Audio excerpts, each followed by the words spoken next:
The summer in Chennai was unbearable. The sun didn't just shine, it punished.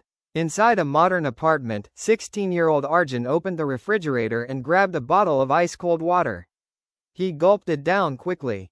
His grandmother, who had come from the village for a visit, watched silently. Then she said softly, "In our days, we never drank fridge water." Arjun rolled his eyes. "Pati, please. Don't start again. This is 2026. We have refrigerators." She smiled. "We had something better." The forgotten pot. The next morning, Arjun saw a round brown clay pot placed in the kitchen corner. "What is that doing here?" he asked. "Mann Sombu," Pati replied proudly.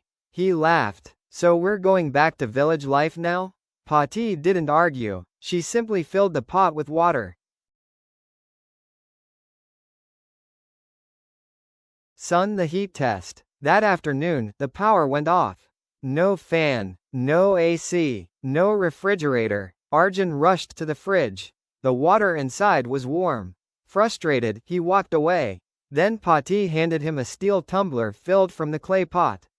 He hesitated, but he drank. His eyebrows lifted. The water was cool, not icy, not harsh, just perfectly cool. "How?" he asked.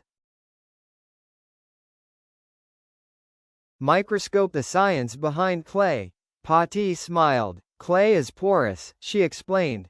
Arjun paused. "Porous?" "Yes," she continued. "Tiny holes in the clay allow water to slowly evaporate from the surface. When water evaporates, it takes heat with it."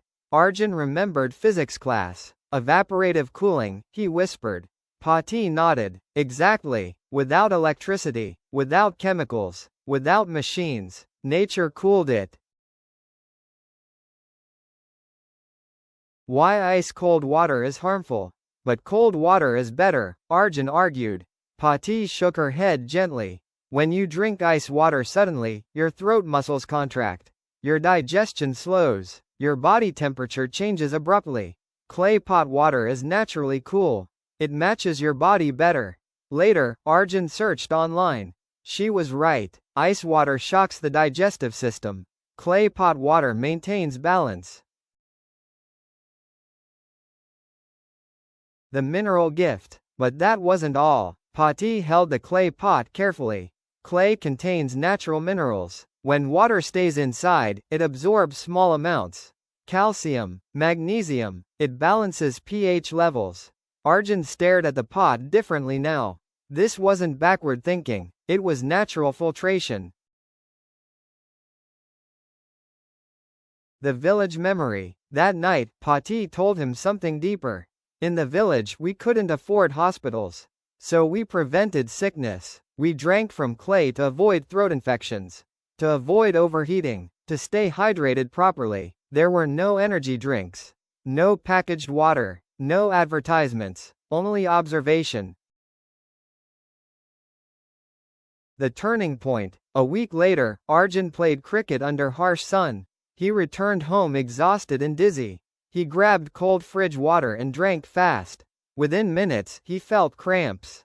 Pati gave him clay pot water slowly. She added a pinch of rock salt.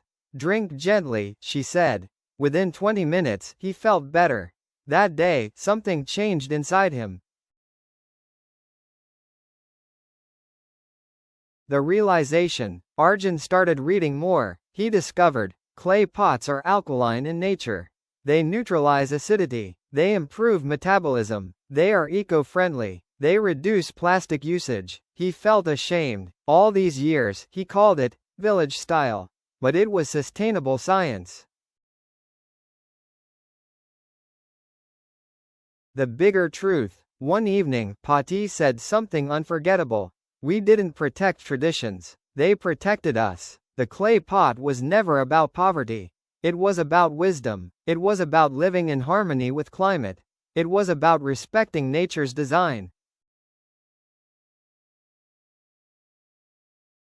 Months later, Arjun returned to his college hostel. In his room corner, sat a small clay pot. His friends laughed. "Bro, what is this ancient thing?" He smiled calmly. It's not ancient, it's intelligent. And every time he poured water from that pot, he remembered something powerful. Not everything modern is better. Sometimes the future lies in the past. What we called old-fashioned was actually future-proof. Traditions are early science. Our elders were practical scientists, without lab coats.